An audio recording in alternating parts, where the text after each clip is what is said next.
ದೆಹಲಿ ಪ್ರವಾಸದಲ್ಲಿರೋ ಸಚಿವ ಸತೀಶ್ ಜಾರಕಿಹೊಳಿ ಕೇಂದ್ರ ಸಚಿವ ನಿತಿನ್ ಗಡ್ಕರಿಯನ್ನ ಭೇಟಿಯಾಗಿ ಚರ್ಚಿಸಿದ್ದಾರೆ. ಬಳಿಕ ಮಾತನಾಡಿದ ಸತೀಶ್, ನಮ್ಮ ಇಲಾಖೆಯಲ್ಲಿ ಸಾಕಷ್ಟು ಕೆಲಸ ಬಾಕಿ ಇದೆ. ಹೀಗಾಗಿ ಕೇಂದ್ರ ಸಚಿವ ನಿತಿನ್ ಗಡ್ಕರಿಯನ್ನ ಭೇಟಿಯಾಗಿದ್ದೆ. ನಮ್ಮ ಸರ್ಕಾರದ ಕಡೆಯಿಂದಲೂ ಕೆಲವು ದಾಖಲೆ ನೀಡಬೇಕಿದೆ. ಟನಲ್ ರೋಡ್ ರಾಜ್ಯದ ವಿಷಯ ಅಂತ ಹೇಳಿದ್ದಾರೆ. ರಾಷ್ಟ್ರೀಯ ಹೆದ್ದಾರಿ ರಾಜ್ಯ ಸರ್ಕಾರ ಅಥವಾ ಕೇಂದ್ರ ಸರ್ಕಾರ ಮಾಡಬೇಕಾ ಅನ್ನೋದನ್ನ ನೋಡಬೇಕು ಅಂತ ಹೇಳಿದ್ರು. ಇದೇ ವೇಳೆ ಮಲ್ಲಿಕಾರ್ಜುನ್ ಖರ್ಗೆ ಭೇಟಿಯಾದ ಬಗ್ಗೆಯೂ ವಿವರಣೆ ನೀಡಿದ ಸತೀಶ್, ಪಕ್ಷದ ಕೆಲ ವಿಚಾರಗಳನ್ನು ಚರ್ಚಿಸಿದ್ದೇವೆ. ಆದರೆ ಕೆಪಿಸಿಸಿ ಅಧ್ಯಕ್ಷರ ಬಗ್ಗೆ ಆಗಲಿ ದಲಿತ ಸಮುದಾಯದ ಸಮಾವೇಶ ಮಾಡೋ ಬಗ್ಗೆ ಆಗಲಿ ಚರ್ಚೆ ಮಾಡಿಲ್ಲ ಅಂತ ಹೇಳಿದರು.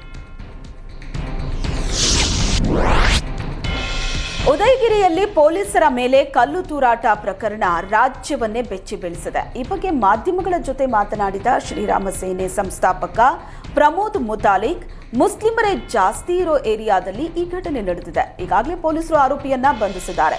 ಕಾನೂನು ಇದೆ, ಸಂವಿಧಾನ ಇದೆ, ತಪ್ಪಿತಸ್ಥನಿಗೆ ಶಿಕ್ಷೆ ಆಗುತ್ತೆ. ಅದನ್ನ ಬಿಟ್ಟು ಪೊಲೀಸರ ಮೇಲೇನೆ ಕಲ್ಲು ತೂರಾಟ ನಡೆಸಿದ್ದು ಎಷ್ಟು ಸರಿ? ದಾಂಧಲೆ ಮಾಡೋದಕ್ಕೆ ಇದು ಪಾಕಿಸ್ತಾನ, ಬಾಂಗ್ಲಾದೇಶ ಅಲ್ಲ.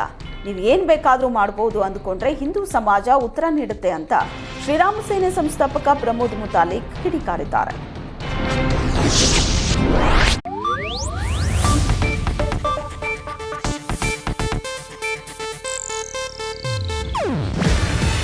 ಇದು ಏಷ್ಯಾನೆಟ್ ನ್ಯೂಸ್ ನೆಟ್ವರ್ಕ್ ಪ್ರಸ್ತುತಿ. ನೀವು ನೋಡ್ತಿದ್ದೀರಾ ಏಷ್ಯಾನೆಟ್ ಸುವರ್ಣ ನ್ಯೂಸ್.